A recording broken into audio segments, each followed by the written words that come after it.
عالمانو سره دا سلوک کوي او یقینا محترم دغه عملی مظاهره د ملک روان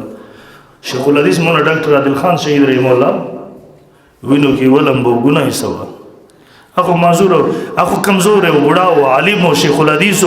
د حدیث استاد او د لوی جامع محتمم گاڑی کې ناز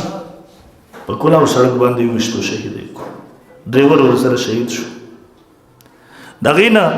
پس ابل ورځ بل یو عالم وشته رغم د ژوند او زندگی د ژوند او د مرګ په کشمکش کې غریب مبتلا دي تر اوسه پورې سی روم کې داخل کم بوش باروم کم بیات کو شیخ سنجان شهید رحم الله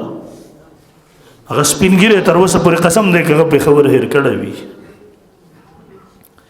هغه شیخ سمو الله شهید رحم الله چې بګم ظلم تشدد سره شي مونږ نه دی هیر شوی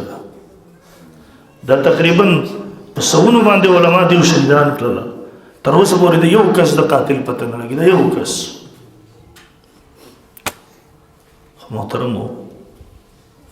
دا یاد وساتئ د قتل دا سلسله یو عالم په بدل کې الله 30,000 نور انسانان وجنې به قتل کوي ټیک د انبیاء کرام علیهم السلام دغه طبقه د وارثان د بیوسه دي دا کمزوري دي وینه به ولکېږي تپوسې نشته دی لیکن الله ته ورتګ شته دی هغه به خامخا تپوس کوي دی او څوک چې پکې شریک دي هم پکې د خاموش په پاتې کېدونکي دغه اقتدار والا طبقه د ټول هم په دغه کې شریک ده شاه ولی الله رحم الله فرمایي د کم مقتول قاتل چې نه معلوم د دې قاتل له حکمران وي او افسوس په دې په ځای د دې چې راغلي وي ودرېولي چې موږ به قاتلان ګرفتارو په ځای د دې چې دلته د غمخوارۍ او د همدردۍ اظهار کړی وي دلته راغلي وي الٹا زمونږ ایسے سے بیان وہ یہ چھوٹی موٹی واقعات ہوتے رہتی ہے ظالمانو که تا زمونږ غمرازي نشو کولی تا الټه په زخمونو مالګې ولې واړولې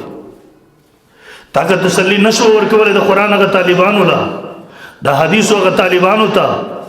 تا الټه د هغوی د په زړونو باندې چاړې دوباره ولې وچلولی شوې تا ولې د ظلم د پاسه ظلم وکړو د څه تاثر ورکوي دې ملک کې و بہرحال محترم رب کے ہاں دیر ہے اندیر نہیں انشاءاللہ حساب با ٹھول سر اللہ کئی انشاءاللہ بدل با سزا با ٹھول تا ملاویگی انشاءاللہ العزیز التم دشتگردی شو کم خوارجو دشتگردو چی دغه کڑے ہو یقینا د قرآن پرو سر اغم مومنان ندی یقینا دغه جنتیان ندی پا دغه عمل سر سوک در خارجیت عمل لے مدرسه و جماعت کې چې هم ذکر او دغه خارجیت عمل دی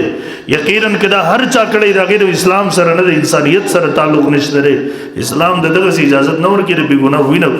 اسلام ما خدا واستو یو چا به ګناه وینه بيول دا الله په نسبت باندې د پوره دنیا انسانیت د پوره دنیا د زوال نه الله ته ډیر زیات سخت ده ګرانه لوی ګناه الله په نسبت لوی ګناه ده محترم